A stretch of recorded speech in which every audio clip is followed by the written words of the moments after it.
What's up guys, welcome back to Fancy Goldfish Fanatics. Today we're doing an episode on how to grow your goldfish at the optimum rate. So make sure you stay tuned to find out more.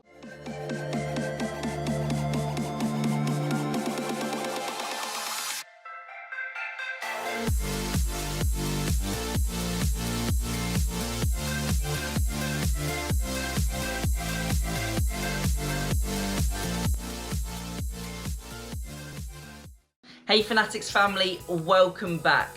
If you haven't already, check out the links in the description and join our Facebook group and follow us on Instagram.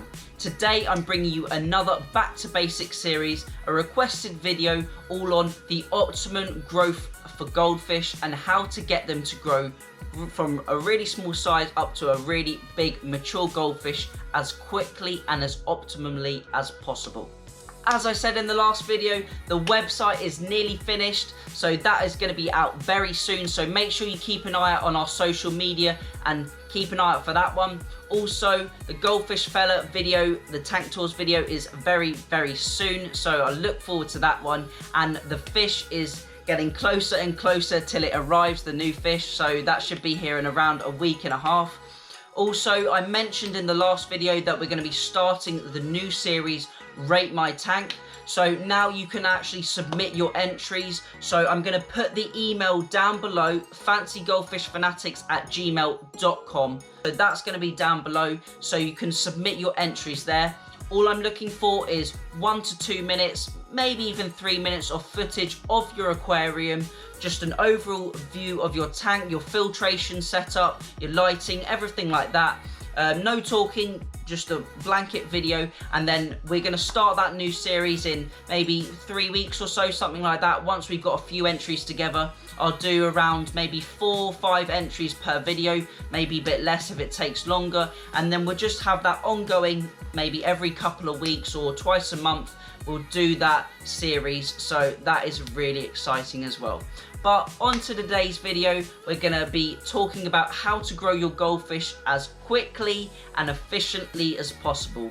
So the first thing we have to start off with, and probably most of you wouldn't think about, is buying the right fish. Just like dogs and just like plants, if you start off with the wrong kind of breed, the wrong kind of style, you're never going to get that small little flower up to a sunflower, or that little pug into a massive Great Dane.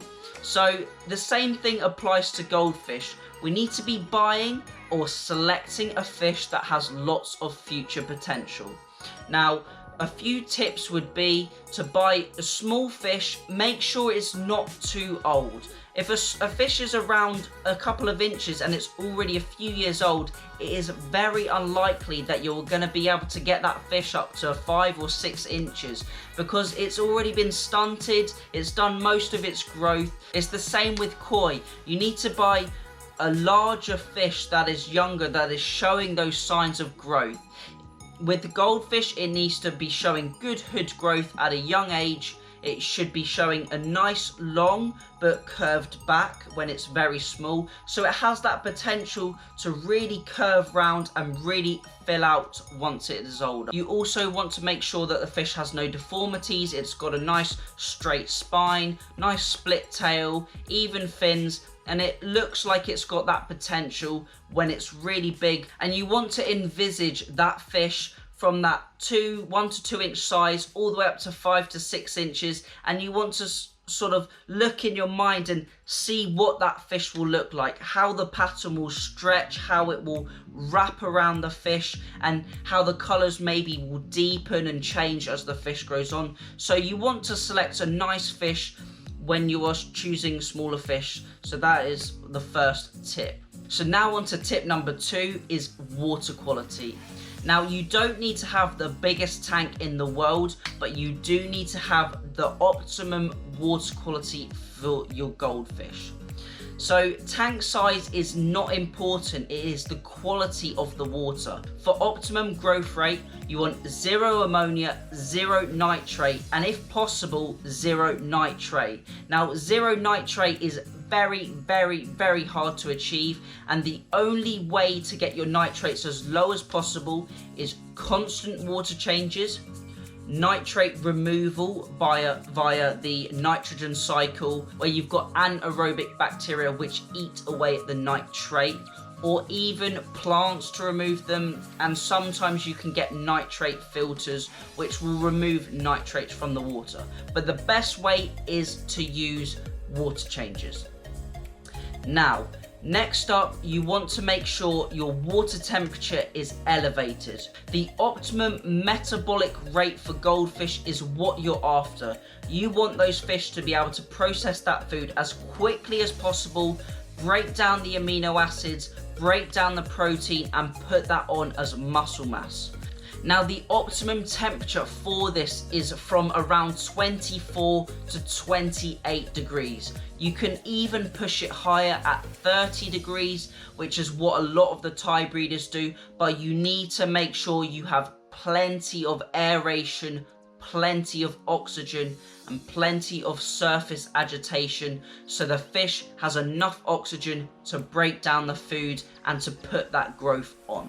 The optimum temperature I'd aim for is around 26 degrees, 26.5 degrees is what I'd say is my preferred optimal temperature for growing your goldfish. Now, as well as water quality, it is good to have a shallow body of water. You will notice that breeders and groomers of goldfish will have very shallow tanks. Now, a shallow tank around 8 to 12 inches is sufficient. Now, this shallow water depth, this shallow water level will mean that your goldfish doesn't have to exert as much energy to move up and down the water column. There is less pressure on the fish, and if it's exerting less energy, it will be using more energy for growth and repair, which is what it uses the protein for. So shallow water is good. Your water is also shallow and you've got a large body of water. It will also mean you've got a larger surface area for CO2 to escape and oxygen to enter. So that is another reason why it's good to have shallow water depth. Now, a lot of goldfish groomers will actually do water changes every day or every other day. That fresh water not only removes harmful organic and inorganic compounds, but it also removes GIH. Well, what is GIH, you ask? GIH is growth inhibiting hormone, and pretty much all fish release this, I believe, especially goldfish. So growth inhibiting hormone is why you'll see small goldfish in small tanks that don't get that regular maintenance, because they're releasing that hormone and it is actually stunting their growth. Now, this is why especially in the koi industry, the koi are put out in large mud ponds in very small numbers. Now, they don't do water changes on these mud ponds, it only gets rainfall, but because there is such low stocking densities, it means the fish can grow at an astronomical rate if combined with the right temperature and the right food source.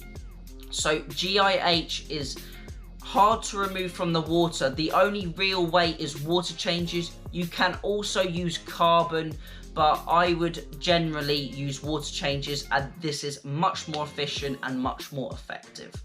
Now, finally, arguably one of the most important factors is feeding. Now, when we normally feed our goldfish, generally we feed a mixed diet of pellet, bloodworm or frozen food like brine shrimp. We also might feed a homemade food or a gel food like rapashi, and maybe even some vegetables like some cucumber or spinach or carrots, bits like that.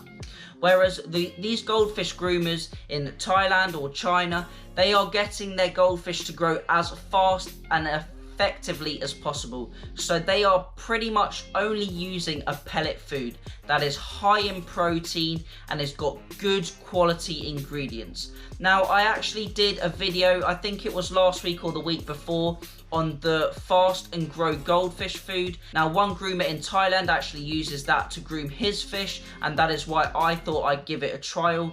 It's got a good protein level and it really packs that growth on the fish. Now, not only are they feeding this high quality or high protein pellet food, they are also feeding it multiple times a day. Just like humans, it is best to have lots of small meals throughout the day, as your body will burn that energy, that food, more efficiently, and it will provide you with even energy, even growth rate throughout the day. And the same applies to goldfish. Lots of small feeds throughout the day has been scientifically proven to increase growth rate rather than a smaller number of feeds.